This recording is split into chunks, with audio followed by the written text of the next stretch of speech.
Geografia e hoje eu vou estar com vocês para trabalhar as atividades 11 e 12 do seu caderno. Eu sou uma mulher branca, loira, e estou usando uma camiseta preta com estampas brancas e tenho tatuagens no meu braço. Pessoal, na aula de hoje nós vamos falar sobre duas questões importantes para a gente entender o conceito de geopolítica, tá? As suas atividades, os seus textos vão trazer informações sobre os Jogos Olímpicos, ou seja, nossas Olimpíadas que tivemos há pouco tempo, né? Esse ano aconteceram as Olimpíadas de Tóquio, e também o seu segundo texto, a sua segunda atividade, melhor dizendo, vai trazer informações sobre as redes sociais e as disputas entre Estados Unidos e China. Bom, então, para começo de conversa, vamos definir o que significa geopolítica. Né? A gente fala, porque isso é uma questão geopolítica, esse assunto, essa palavra está o tempo todo aparecendo pra gente, mas muitas vezes a gente não consegue entender o que isso significa. Então, a geopolítica diz respeito às disputas de poder no espaço mundial, que implica, né, numa dominação, numa disputa via Estado, ou seja, por Estados nacionais, ou não, né, ou por questões empresariais, culturais, econômicas, militares, né, que tem a ver com essas relações de poder e de domínio. Ou seja, quando a gente fala de geopolítica, a gente está falando de conflitos, a gente está falando de domínio, de relações de poder, certo? Então, durante muito tempo, né, para a geografia e também para outras áreas, né, de estudo, a geopolítica esteve relacionada ao Estado Nacional. Hoje, o Estado Nacional não é o único ator que se apresenta como ator de disputas, né, no campo mundial.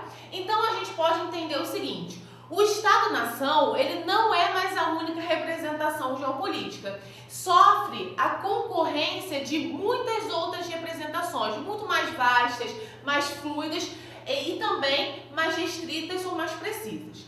As relações de poder-território não são mais somente obras de chefes de estados e de seus conselheiros, mas também de militantes que, por meio de movimentos locais, associações ou empresas, né, animam pequenos grupos de homens, mulheres para a defesa do progresso e também o controle do patrimônio e da população. Ou seja, isso quem falou foi o Lacoste, né? Ele é um geógrafo de importância, né, para a ciência geográfica, e ele quer dizer que quando a gente fala de geopolítica, a gente não está falando somente de ações do Estado, de disputas de poder baseadas nas estratégias dos Estados nacionais.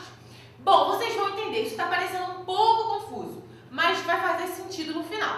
Bom, durante muito tempo nós tivemos, né, como principal aí, como posso dizer para vocês, nós tivemos durante muito tempo as disputas geopolíticas entre Estados Unidos e União Soviética. A gente já viu isso aqui em algumas aulas anteriores, e essas disputas aconteciam, né, tanto no campo armamentista, de você ter disputas, né, a corrida armamentista entre esses dois países, mas no campo também cultural, né, você criar filmes, criar heróis de guerra, você criar, procurar desenvolver satélites, enfim, a corrida espacial, todo um contexto que buscava demonstrar a dominação mundial, ou seja, a hegemonia global por parte dessas potências, Estados Unidos e União Soviética.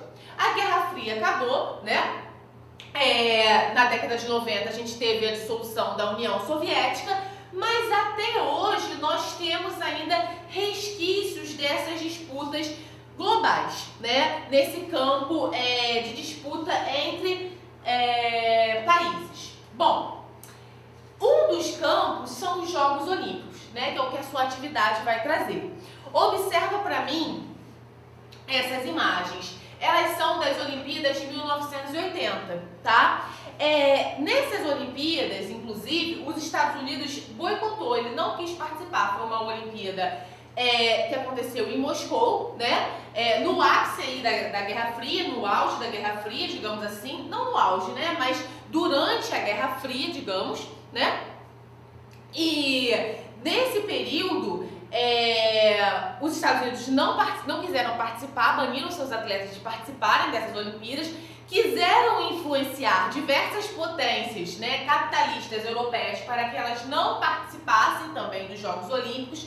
Aí a gente tem a Misha, né, que é a mascote, é uma imagem clássica desses Jogos Olímpicos, a ursinha chorando no final, né, pela falta de união dos povos. Ela queria, né, a união dos povos através dos Jogos Olímpicos, mas na verdade muitas coisas estavam em disputa nesse contexto, né? Então as disputas entre União Soviética e Estados Unidos se davam também no campo olímpico.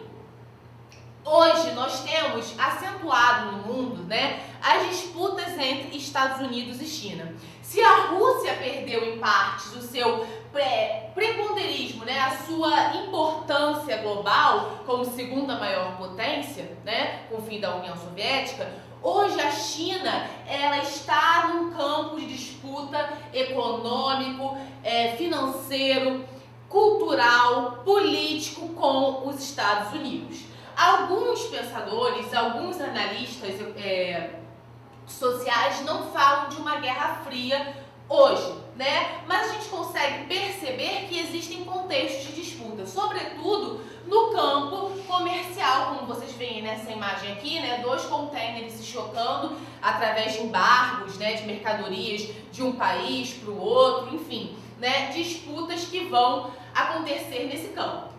Bom, e o que isso tem a ver com as Olimpíadas, tá?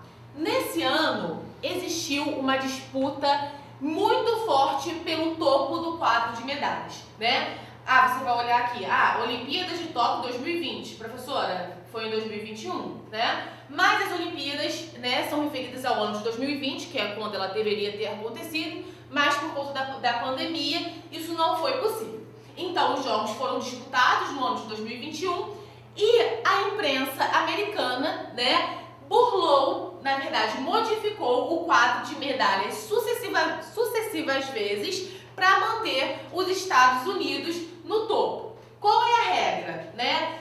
O maior número de ouros faz com que você tenha uma posição mais elevada no ranking de medalhas.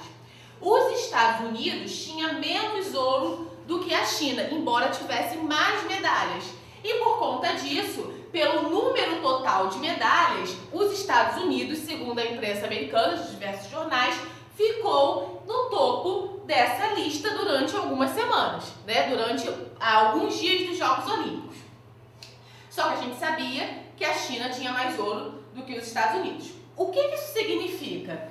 Bom, para esses países, né, as Olimpíadas, os Jogos Olímpicos, formar atletas é uma política de Estado. O Estado atua na formação de atletas. Você ter um atleta disputando os Jogos Olímpicos e levando a bandeira desse país dá uma visibilidade muito grande a essas nações e mostra a força desses países no cenário internacional, ou seja, para o mundo inteiro ver, né? Por isso é tão importante ficar no topo desses quadros de medalha.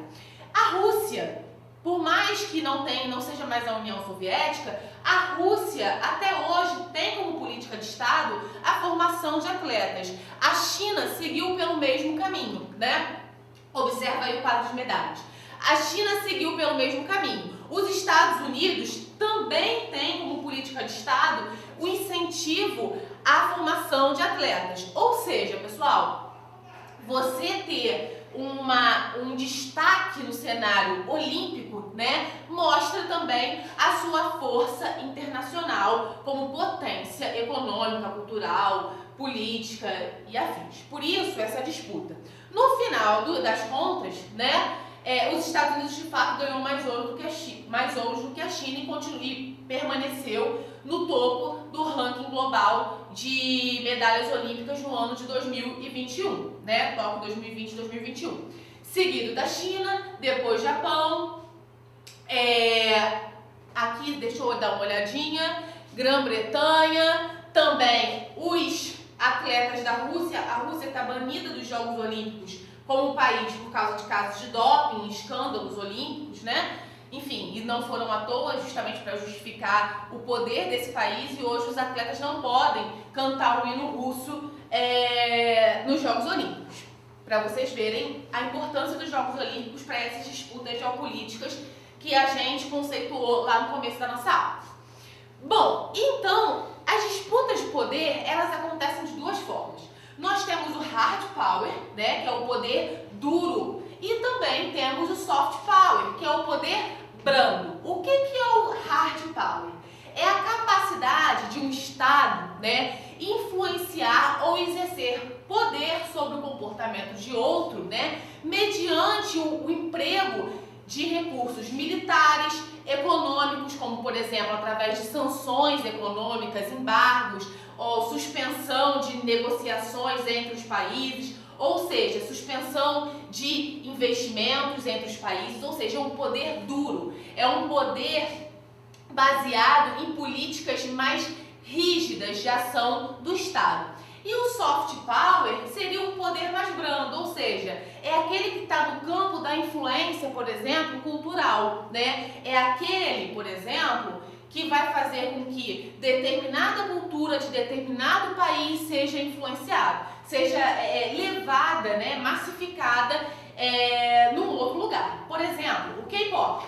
O K-pop, ele é um exemplo clássico de soft power, né? A Coreia do Sul, ela é uma potência também, é um país que cresceu muito economicamente, socialmente, e usou o K-pop como uma forma de expandir sua influência no campo global. Inclusive bandas, né, com o nome BTS, vocês percebem a pronúncia? É em inglês, né? Eles usam letras em inglês, né?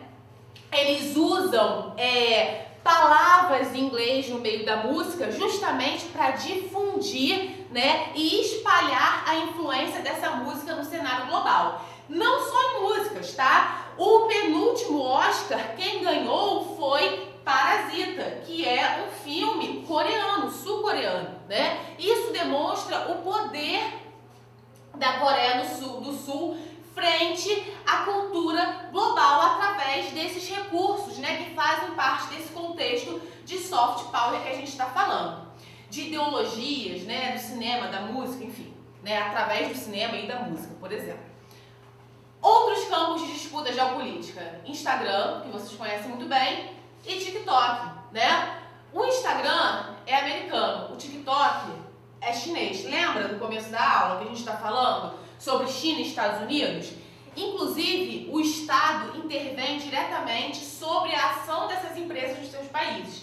Durante o governo do Trump, ele quis banir nos Estados Unidos o TikTok como plataforma, porque ele estava competindo e estava influenciando muito, né, ganhando mercado nos Estados Unidos se comparado ao Instagram.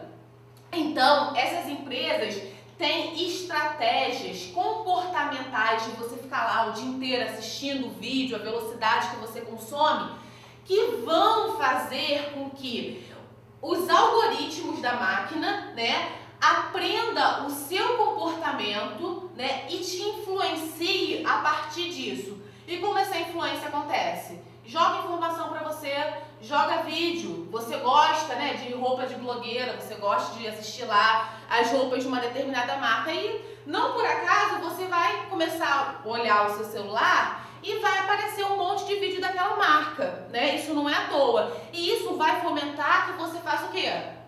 Compre. Eu preciso daquilo. Então, o virtual, né, o seu celular, o virtual tem implicação no real. E esse é o poder dessas plataformas, tá? Por isso que elas muitas vezes se tornam problemas de Estado, né? O Estado, ele tem que intervir nessas relações. Eu espero que você tenha aprendido um pouquinho mais sobre geopolítica, hard power, soft power, né? E que você consiga fazer a sua atividade. Até a próxima aula!